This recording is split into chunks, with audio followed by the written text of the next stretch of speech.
So if you're wanting to become an entrepreneur, I think there's one key thing that you have to ask yourself, and it's, are you passionate about it? I think a lot of people that want to be entrepreneurs talk themselves out of doing what they want to do. But a true entrepreneur doesn't think like that. A true entrepreneur thinks, yes, I am capable of doing that. Young people to me they have the most potential in my mind to be successful entrepreneurs.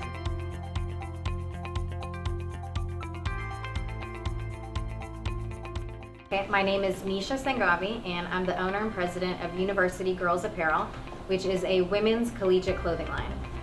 My ambition to become an entrepreneur started when I was probably around the age of 6 or 7. Looking back now, I did all these things throughout my childhood that were characteristics of an entrepreneur. For example, when I was in 4th grade, I noticed back then hair clips, these little clippy bands were really popular, but you could only buy them in black and gold.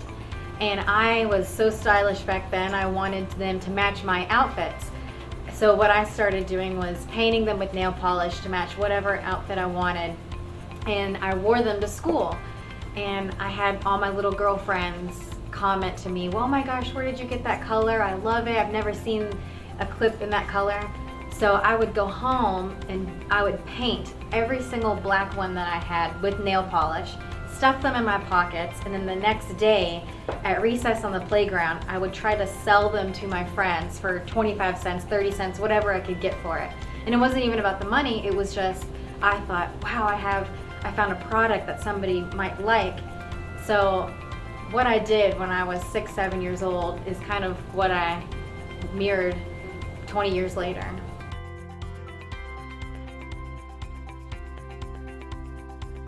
My ambition to own my own business has always been in me since I was a child, because in my family I come from a long line of entrepreneurs and business owners, and I really never realized that that was in my family until I got older, and I really started to think, oh, you know, my uncle, he's always had his own business, but when I was younger, it didn't really hit me.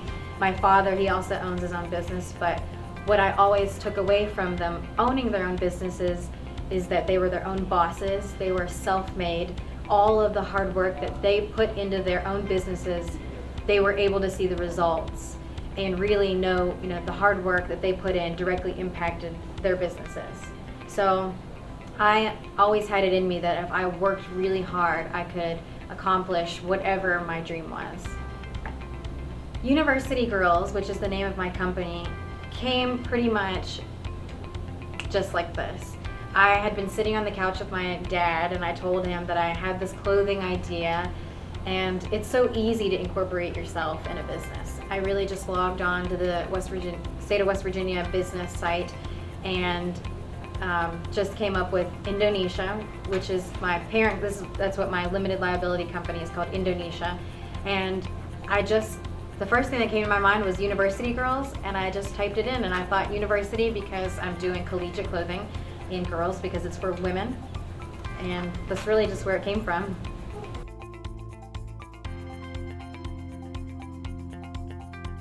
My target market for University Girls is women over the age of 25 that are sports fans, and these are women that are fans of the school that they attended, or just in general big sports fans.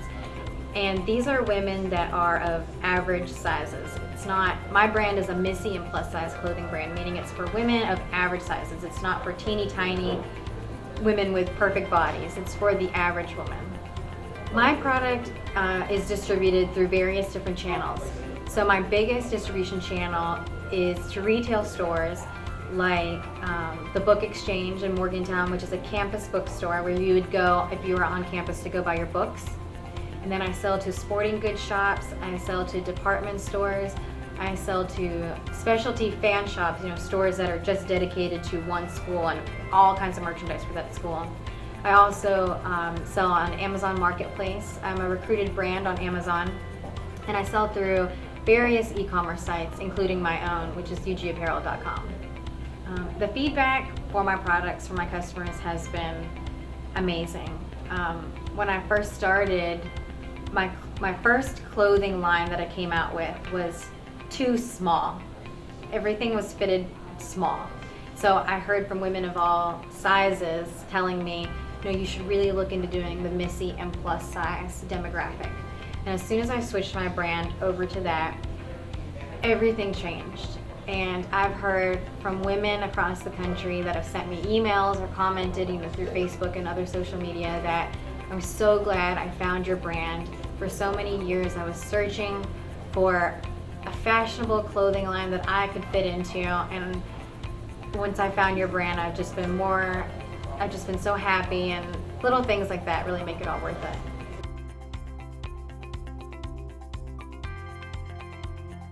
I think as an entrepreneur, you really become totally 100% invested in every little aspect of your business. You know everything that's going in and out, and sometimes I think back to when I used to work in finance and how lucky I was to make that paycheck every 2 weeks and know that I had a secure job, I had benefits, and somebody was paying me every 2 weeks and I was guaranteed that salary. And as an entrepreneur and a business owner, I think the perception is that entrepreneurs, they're so lucky, they don't do anything and they make all kinds of money, they're in the best situation, they make their own hours, but the reality is you're never not working. When you're an entrepreneur, it's hard to distinguish your personal life from your work life because both are the same. So I never thought that running my company would really take over my entire life.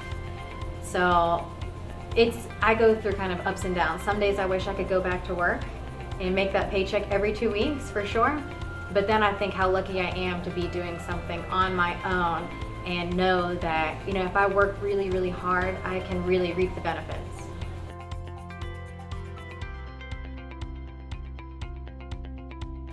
I think a lot of people that want to be entrepreneurs talk themselves out of doing what they want to do. They have the mindset that, I don't really know if somebody will actually like this product. I don't know if I should do this. I don't know if I should do that. But a true entrepreneur doesn't think like that. A true entrepreneur thinks, yes, I am capable of doing that. I could be that one person that accomplishes whatever it is you're trying to do. In 10 years, I see my company being bought and sold. I think that's the ultimate goal for any entrepreneur, is to really grow their company into being something successful and have a company come along tell you that I want to buy you out. So that's what my goal is, and I think in the next 10 years I should be able to accomplish that. The number one thing that I tell to any future entrepreneur is that you really have to research the market.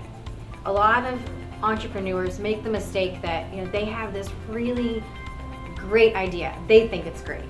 And it's the coolest product I've ever seen. Everybody in the world's gonna love it.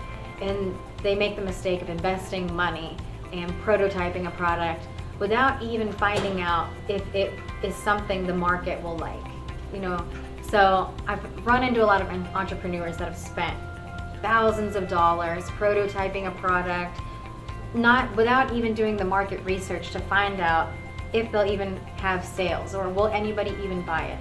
So my biggest piece of advice is to really be grounded about what you're trying to do as an entrepreneur. Don't always think that your product is going to be the biggest, bestest new thing to hit the market. You really have to be realistic about your goals.